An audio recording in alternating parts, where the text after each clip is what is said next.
Hello bachcho, let's read the question. The question says, in which of the following reactions of glycolysis oxidation takes place? A. Glucose 6-phosphate to fructose 6-phosphate. B. Glyceraldehyde 3-phosphate to 1,3-bisphosphoglycerate. C. 1,3-diphosphoglycerate to 3-phosphoglycerate. D. 2-phosphoglycerate to phosphoglycerate. तो question में हमसे पूछा है कि glycolysis के कौन से reaction में ऑक्सीडेशन होती है कंपाउंड्स की। हमारे पास 4 ऑप्शन है, हम इनमें से करेक्ट ऑप्शन को चूज करना है। सबसे पहले बात करते हैं इस क्वेश्चन के की कॉन्सेप्ट की। तो इन दिस क्वेश्चन हमारा की कॉन्सेप्ट है ग्लाइकोलिसिस। ग्लाइकोलिसिस 2 टर्म से मिलके बना है और ये 2 वर्ड्स क्या हैं? These are glycose plus lysis. तो ग्लाइकोज का मतलब होता है शुगर और लिसिस का मतलब होता है स्प्लिटिंग।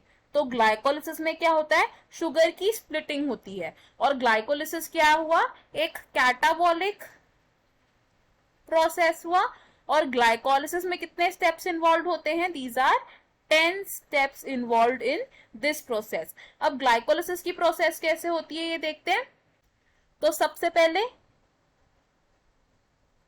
ग्लूकोज को कन्वर्ट किया जाता है इनटू ग्लूकोज 3-फॉस्फेट और इस कन्वर्जन में एक एटीपी मॉलिक्यूल कंज्यूम हो जाता है, यानी कि एटीपी से एडीपी बन जाता है। अब ग्लूकोज 3-फॉस्फेट बनने के बाद क्या होगा? आइसोमराइजेशन रिएक्शन होगा और एक फ्रक्टोज 3-फॉस्फेट बनेगा। और फ्रक्टोज 3-फॉस्फेट बनने के बाद फ्रक्टोज 3-फॉस्फेट कन्वर्ट होगा इनटू फ्रक्टोज 1,6-बिसफॉस्फेट। फ्रक्टोज 1,6-बिसफॉस्फेट। और इस रिएक्शन में भी क्या होगा? एक एटीपी मॉलिक्यूल कंज्यूम हो जाएगा। तो एटीपी का कन्वर्जन होगा इनटू एडीपी। अब फ्रक्टोज 1,6-बिसफॉस्फेट बनने के बाद क्या होगा? ट्रायोज फॉस्फेट्स की फॉर्मेशन होगी। एंड ये ट्रायोज फॉस्फेट्स कौन से होते हैं? Glyceraldehyde three phosphate, glyceraldehyde three phosphate. ये ग्लिसरल्डिहाइड 3-फॉस्फेट इंटरकन्वर्ट हो सकता है इनटू डाइहाइड्रोक्सी एसीटोन फॉस्फेट।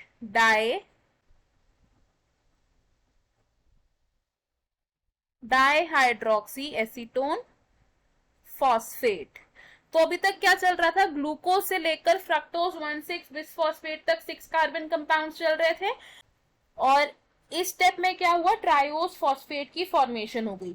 अब इस ट्रायोज फॉस्फेट की फॉर्मेशन के बाद क्या होता है? एक ऑक्सीडेशन रिएक्शन टेक प्लेस करता है जिससे क्या बनता है? 2 मॉलिक्यूल्स ऑफ बिस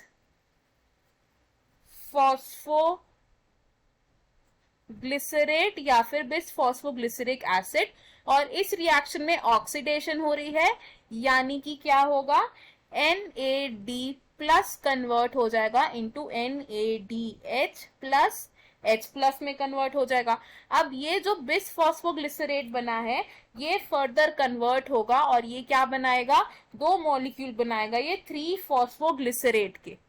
2 मॉलिक्यूल्स ऑफ 3-फॉस्फोग्लिसरेट और 3-फॉस्फोग्लिसरेट फर्दर कन्वर्ट होगा इनटू 2-फॉस्फोग्लिसरेट। ये जो रिएक्शन है ये हमारा फर्स्ट एटीपी सिंथेसाइजिंग रिएक्शन है, यानी कि यहाँ क्या होती है? फॉस्फोराइलेशन होती है और एडीपी से एटीपी बनता है। अब 2-फॉस्फोग्लिसरेट फॉर्म होने के बाद क्या होता है? 2 मॉलिक्यूल बनते हैं फॉस्फोइनॉल पाइरुवेट के। तो 2 मॉलिक्यूल्स ऑफ फॉस्फोइनॉल पाइरुवेट और फॉस्फोइनॉल पाइरुवेट की फर्दर कन्वर्जन होती है into 2 molecules of pyruvic acid. Pyruvic acid या हम क्या कह सकते हैं, 2 मॉलिक्यूल्स ऑफ पायरुवेट। अब ये जो लास्ट रिएक्शन है जिसमें फॉस्फोइनॉल पायरुवेट की कन्वर्जन हुई इनटू पायरुविक एसिड, ये होता है हमारा second energy ATP producing reaction, जिसमें एडीपी कन्वर्ट होता है और क्या बनाता है, एटीपी बनाता है। तो इस ग्लाइकोलिसिस की प्रोसेस में हमने क्या देखा, ऑक्सीडेशन रिएक्शन कौन सा है, it is the conversion of glyceraldehyde 3 phosphate या फिर phosphoglycerate into 2 molecules of bis phosphoglycerate. तो फ्रॉम द गिवन ऑप्शंस हमारा करेक्ट आंसर क्या है, option B, because option B क्या है, एक ऑक्सीडेशन प्रोसेस है। बाकी के ऑप्शंस क्यों रॉन्ग है अब ये देखते हैं। Option A says glucose 6 phosphate to fructose 6 phosphate. तो ये रिएक्शन क्या है, it is a isomerization reaction, ना कि ऑक्सीडेशन रिएक्शन, तो इसलिए ये ऑप्शन रॉन्ग होगा। Option C says 1,3 diphosphoglycerate to 3 phosphoglycerate, तो ये ऑप्शन भी रॉन्ग होगा बिकॉज ये ऑक्सीडेशन प्रोसेस नहीं है, ये एक सिंपल रिवर्सिबल रिएक्शन है। And option D says 2 phosphoglycerate to 3 phosphoglycerate, तो ये ऑप्शन भी रॉन्ग होगा हमारा बिकॉज ये एक ऑक्सीडेशन प्रोसेस नहीं है, और 2 फॉस्फोग्लिसरेट की कन्वर्जन किसमें होती है, इनटू फॉस्फोइनॉल पायरुवेट, ना कि फॉस्फोग्लिसरेट। तो हमारा करेक्ट और फाइनल आंसर है इस क्वेश्चन में option B. I hope you understood it well. All the best, thank you.